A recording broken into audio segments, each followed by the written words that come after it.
Harold's-Domar model, ये model दो अलग अलग इकोनॉमिस्ट ने बनाया था। एक यूएसए के थे और एक यूके के थे। इन दोनों ने लगभग जो रिसर्च करी वो लगभग एक जैसी थी, इसलिए इन दोनों को एक साथ क्लब करके पढ़ा जाता है।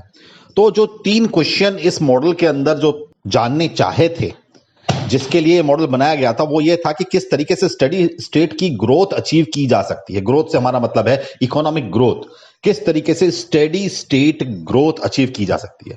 अब ये स्टेडी स्टेट ग्रोथ क्या हुई? मतलब जिग जैग फ्लक्चुएशन वाली ग्रोथ नहीं होनी चाहिए, एक कांस्टेंट होनी चाहिए। चाहे 4, 5, 6% की ग्रोथ लेवल हो, लेकिन हमेशा बढ़ती रहे। ऐसा नहीं कि कभी पॉजिटिव में जा रही है, कभी नेगेटिव में जा रही है। तो किस तरीके से जो है एक स्टेडी स्टेट ग्रोथ अचीव की जा सकती है फिक्स सेविंग इनकम रेशो से और कैपिटल आउटपुट रेशो से।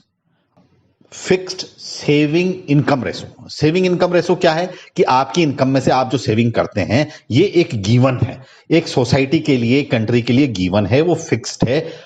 और दूसरी चीज कि कैपिटल आउटपुट रेशो भी जो है वो गिवन है और वो फिक्स है। कैपिटल आउटपुट रेशो क्या हुआ? कितना कैपिटल लगाने पर आपको 1 यूनिट आउटपुट मिलता है, उसे कैपिटल आउटपुट रेशो बोलेंगे। ये कंट्री की टेक्नोलॉजिकल स्टेट पर, उसकी एफिशिएंसी पर डिपेंड करेगा। जिस तरीके से एफिशिएंसी बढ़ती चली जाएगी, कैपिटल आउटपुट रेशो जो है वो कम कैपिटल लगा करके ज्यादा आउटपुट आप प्राप्त कर पाएंगे। दूसरा क्वेश्चन जो पूछा गया था वो ये था कि किस तरीके से इस ग्रोथ को मेंटेन किया जा सकता है। और तीसरा क्वेश्चन ये था कि ये जो ग्रोथ रेट है इसकी क्या अपर सीलिंग है। और वो जो अपर सीलिंग है वो ऑफ कोर्स जो नेचुरल रिसोर्सेज आपकी कंट्री के पास हैं, जो आपके पास स्किल्ड लेबर है, जो आपके पास रॉ मटेरियल है, उसके हिसाब से वो एक फिक्स्ड ग्रोथ रेट हो सकती है। उससे ऊपर आप जा नहीं सकते हैं। तो वो नेचुरल सीलिंग क्या है? तो इन 3 क्वेश्चन के साथ ये मॉडल स्टार्ट हुआ था। और ये मॉडल जो है एडवांस्ड कैपिटलिस्ट इकोनॉमी के लिए ज्यादा बेहतर है एज कंपेयर टू हम जैसी डेवलपिंग इकोनॉमी के मुकाबले। इसमें जो अजम्पशंस लिए गए हैं वो अजम्पशन ये हैं कि कोई भी गवर्नमेंट जो है वो मार्केट के अंदर इंटरफेयर नहीं कर रही है और फुल एम्प्लॉयमेंट हो रहा है, यानी कि हमने सारे रिसोर्सेज जो है ऑप्टिमल लेवल पर इस्तेमाल किए हुए हैं। इकोनॉमी जो है वो क्लोज्ड इकोनॉमी है, यानी कि एक एक्सपोर्ट इंपोर्ट नहीं होता है। जो वहां की खुद की इंडस्ट्रीज हैं वही आउटपुट प्रोड्यूस करती है और उसी के बेसिस पर जो है ग्रोथ हुई चली जा रही है।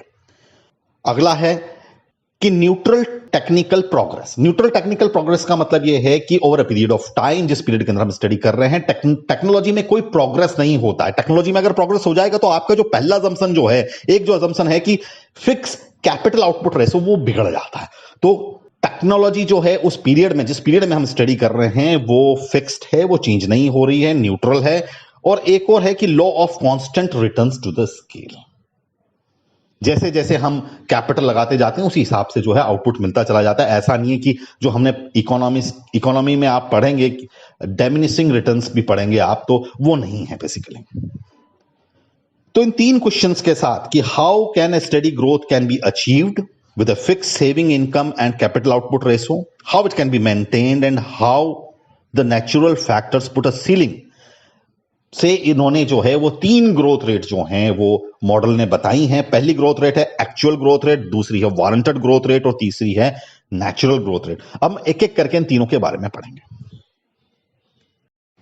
ये मॉडल जो है वो इन्वेस्टमेंट का कितनी ज्यादा इंपॉर्टेंस है उस चीज को दर्शाता है।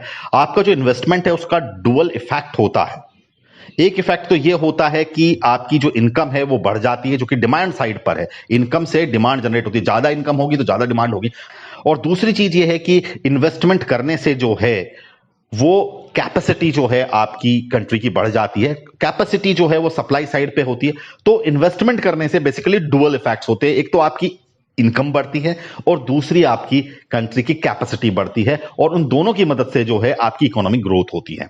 जबकि क्लासिकल इकोनॉमीज जो थी, जो पहले जो स्टडी किया करती थी, वो हमेशा सप्लाई साइड पर ही अपना ध्यान रखती थी कि सप्लाई बढ़ा दी जाए तो ग्रोथ अपने आप हो जाएगी। वो डिमांड साइड पर ध्यान नहीं देती थी। इन्होंने क्या किया है, इन्होंने अपने मॉडल के अंदर डिमांड साइड और सप्लाई साइड दोनों को कंबाइन किया है। इसकी वजह से इनका मॉडल उस जमाने में बहुत अच्छा माना गया। सबसे पहली ग्रोथ रेट जो डिस्कस करी गई है वो है actual growth rate. Actual growth rate का जो है वो इस क्वेश्चन का आंसर दे रही है कि किस तरीके से स्टडी ग्रोथ को हम ऑब्टेन कर सकते हैं फिक्स्ड सेविंग इनकम रेशो से और फिक्स्ड कैपिटल आउटपुट रेशो से। तो एक्चुअल ग्रोथ होती क्या है? एक्चुअल ग्रोथ का मतलब है कि आपकी इनकम बढ़ जाना। इनकम कंट्री की क्या होती है? इनकम होती है कंट्री की जीडीपी। जीडीपी को हम लिखते हैं वाई से। तो अगर डेल्टा वाई बाई वाई, अगर delta Y divided by Y इस रेशो की अगर हम बात करें तो ये ग्रोथ कहलाएगा। और सेविंग इनकम रेशो क्या होता है कि आपने इनकम में से कितनी सेविंग करी, तो एस डिवाइडेड बाई वाई जो है वो आपका है सेविंग इनकम रेशो। और कैपिटल आउटपुट रेशो होता है कि कितना आपने कैपिटल ऐड किया आपकी बढ़ी हुई इनकम में से। तो delta K divided by delta Y, तो इन तीनों के कॉम्बिनेशन से जो है वो ग्रोथ जो है वो डिफाइन की जाती है। और ये इस मॉडल में ये पाया गया कि जो ग्रोथ है that is growth multiply by capital output ratio is equal to saving income ratio. तो अब हम ये सारी जो वैल्यूज हैं delta Y divided by Y, S divided by Y, delta K divided by Y, इनको अगर हम इस इक्वेशन के अंदर अगर हम पुट कर दें, डाल दें, तो हम पाएंगे कि delta K is equal to S. और डेल्टा के क्या है? डेल्टा के है आपका इन्वेस्टमेंट। तो investment is equal to saving. तो आपको इस तरीके से आपकी इकोनॉमी को चलाना पड़ेगा कि आपकी जो सेविंग है वो पूरी की पूरी इन्वेस्ट में ट्रांसलेट हो जाए। यानी कि जो भी आपकी इनकम में से जो आप सेव कर रहे हो और बैंक में डिपॉजिट करा रहे हो, कहीं पर भी डाल रहे हो, वो पूरी की पूरी सेविंग जो है किसी तरीके से आपको चैनलाइज करनी है इन्वेस्टमेंट के अंदर, तभी आप जो है एक बढ़िया ग्रोथ पाएंगे। तो दिस शोज कि what is the importance of investment in economic growth. अब अगला जो है वो है warranted growth rate. Warranted growth rate के अंदर जो इकोनॉमिस्ट हैं उन्होंने चाहा है कि वो किस तरीके से एक मेंटेन कर सकते हैं एक स्टेडी ग्रोथ को, उसका आंसर जानने के लिए। तो एक वारंटेड ग्रोथ रेट है, यानी कि अगर आप इकोनॉमी के सारे रिसोर्सेज को ऑप्टिमल यूज पर डाल देते हैं तो आपको वारंटेड ग्रोथ रेट मिलेगी। ठीक है, अगर आपकी ग्रोथ रेट जो है वो वारंटेड ग्रोथ रेट से नीचे है तो आपको किसी तरीके से काम करना पड़ेगा कि वो वारंटेड ग्रोथ रेट तक पहुंच जाए। लेकिन अगर आपकी growth rate warranted growth rate से ऊपर है तो आपको उसे वारंटेड ग्रोथ रेट तक लाना पड़ेगा, नहीं तो जो है आप स्टेडी स्टेट में नहीं रह पाएंगे। कहने का मतलब यही है। तो यानी कि आपके पूरे रिसोर्सेज, यानी कि पूरा फुल एम्प्लॉयमेंट हो जाए, आपकी सारी की सारी जो सेविंग है वो इन्वेस्टमेंट के अंदर ट्रांसलेट हो जाए, और आपके जितने भी रिसोर्सेज हैं उसको आप बहुत अच्छी तरीके से ऑप्टिमल यूज करते हैं, तो आपका बनता है वारंटेड ग्रोथ रेट। तो ये वारंटेड ग्रोथ रेट बेसिकली एक थ्योरेटिकल ग्रोथ रेट है और हम एक्चुअल ग्रोथ रेट पर ही जीते हैं। और एक्चुअल ग्रोथ रेट वो ग्रोथ रेट है जो आपको मिलती है। इसके अंदर जरूरी नहीं है कि investment is equal to saving, कभी कम भी हो सकती है, कभी ज्यादा भी हो सकती है। तो यहां पर जो है हम दोबारा से उसी फॉर्मूले को लेते हैं, G multiply by C equal to S. यहां पर GW लिखा है, GW ये शो करता है कि वारंटेड ग्रोथ रेट है, और CR का मतलब ये है कि क्या कैपिटल आउटपुट रेशो हो कि वो सेविंग के बराबर हो जाए। यानी कि आपको किसी तरीके से अपनी जो एक्चुअल कैपिटल आउटपुट रेशो है उसको CR के बराबर करना पड़ेगा, यानी कि रिक्वायर्ड कैपिटल आउटपुट रेशो के बराबर करना पड़ेगा। यानी कि आपको या तो एफिशिएंसी बढ़ानी पड़ेगी या आपको एफिशिएंसी घटानी पड़ेगी। आप एफिशिएंसी बढ़ा सकते हैं टेक्नोलॉजिकल इनोवेशन करके। तो यहां पर उन दोनों को हमने इक्वल करके देखा तो हमने पाया कि अगर आपकी growth rate warranted growth rate से कम है तो आप जो है अपना कैपिटल आउटपुट रेशो जो है वो बढ़ाने की कोशिश करेंगे, और अगर आपकी एक्चुअल ग्रोथ रेट जो है वारंटेड ग्रोथ रेट से ज्यादा है तो आप कैपिटल आउटपुट रेशो को कम करेंगे। फिर तीसरी चीज है how do natural factors put ceiling on growth rate. ये जो है ये आपकी अपर सीलिंग है, इससे ऊपर जो है आपकी ग्रोथ रेट किसी भी हालत में नहीं जा सकती है, क्योंकि ये आपके गिवन रिसोर्सेज हैं। इन गिवन रिसोर्सेज से ऊपर आप ग्रोथ कर ही नहीं पाएंगे।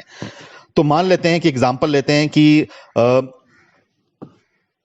एक लेबर जो है वो 10 बास्केट बनाता है एंड मेरे पास जो है 15 लेबर ही हैं, तो 15 लेबर जो है 150 बास्केट बनाएंगे। तो क्या मैं 150 बास्केट से ऊपर बना सकता हूं? मैं नहीं बना सकता। कब तक नहीं बना सकता? जब तक या तो मेरे पास एक लेबर ना हो, यानी कि मेरे पास एक्स्ट्रा रिसोर्स ना हो, या तो मेरे पास लेबर ना हो, या फिर मैं कोई टेक्नोलॉजिकल इनोवेशन ना कर लूं, या फिर मैं मशीन्स वगैरह का यूज करके मैं अपनी जो लेबर है उसकी प्रोडक्टिविटी को इंक्रीज ना कर दूं। तो ये जो है प्रोडक्टिविटी इंक्रीज करने के बाद ही, यानी कि टेक्नोलॉजिकल इनोवेशन करने के बाद ही ये पॉसिबल हो पाएगा, या फिर मैं एक्स्ट्रा ह्यूमन रिसोर्सेस को लगाऊं। और हमारा अजम्पशन इस मॉडल के अंदर ये है कि हम लोग टेक्नोलॉजिकल इनोवेशन नहीं कर रहे हैं, तो मुझे क्या है कि एक्स्ट्रा ह्यूमन रिसोर्स की जरूरत पड़ेगी।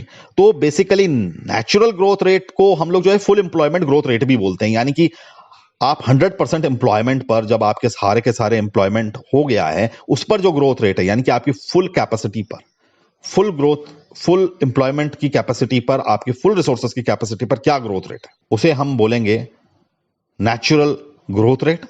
और नेचुरल ग्रोथ रेट केवल टेक्नोलॉजिकल चेंजेस से ही आप बदल सकते हैं, या फिर आपकी पॉपुलेशन बढ़ जाए। तो जो पॉपुलेशन बढ़ जाए वो एक अगला मॉडल है, उस पर हम बाद में आएंगे। तो यहां पर वो चीज को हमने कांस्टेंट माना है और टेक्नोलॉजिकल चेंज को भी हमने कांस्टेंट माना है।